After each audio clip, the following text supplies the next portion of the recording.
Hello tubers and welcome to the Pistol Alignment Workshop. This series is entitled Living With. Our first Living With episode today is the AGV Guy Martin race replica.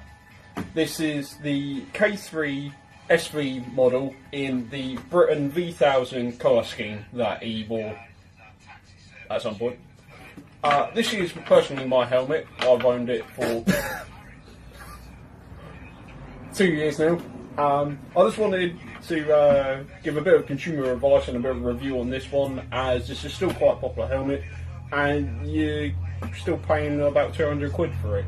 I got mine on a good deal on a promotion, but that's irrelevant really. So basically, after 2 years wear, how does the helmet hold up? That's what we're going, because when I first bought this it was nice, tight, supple, warm, but now it's gone a bit loose and floppy.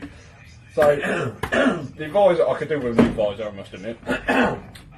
Visor, yeah, is, I wear a clear visor, because I don't really drive it down that often. It has the inbuilt sunshades, which is pretty cool.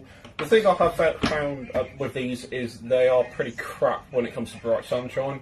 They don't really shield your eyes, they just make it even worse to see, so in bright light, just rather with it up, really, you're not going to make much difference.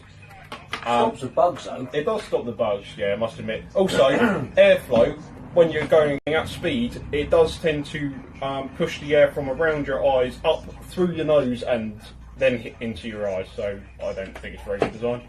The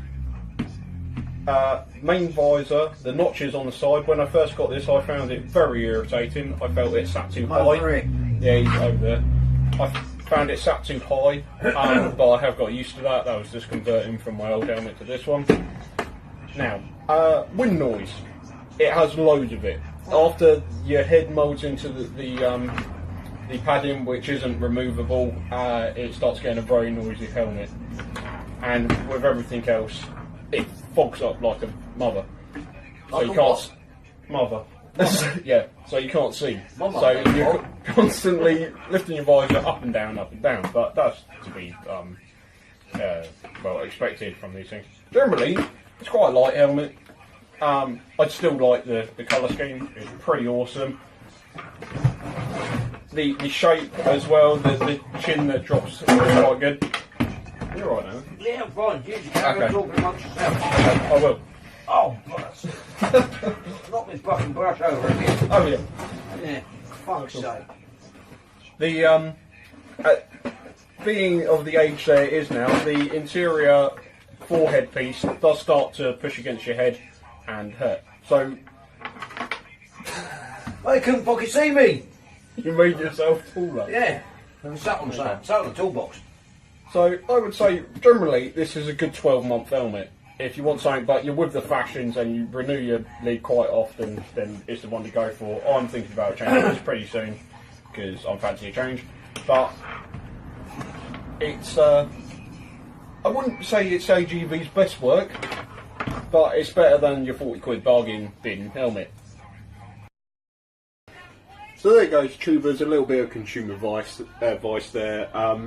Yeah, I would recommend buying this helmet. It's not a complete waste, to be honest. I've been happy with it. It's just some minor details. It wasn't. Well, it's not £1,000 helmet, is it? I wouldn't pay that much, just so you know.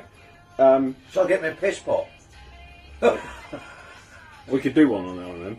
We'd have to buy one. I don't think I'd be. Well, I ain't buying it. I'm not going in the shop and getting it. I've got street cred. I'll wear my beret then. No. Right. Always remember to polish your helmet. Profusely, and make it nice and shiny to help with aerodynamics. Dynamics. And it's good for cardio. Cardio, yeah. Yeah. Well, it puts your blood pressure up. Exactly, yeah. It makes your heart rate beat in case your mum comes in. Yeah. Well, before this gets too out of hand, thanks very much for watching. Find us on Facebook, like and subscribe. Later. And see you later.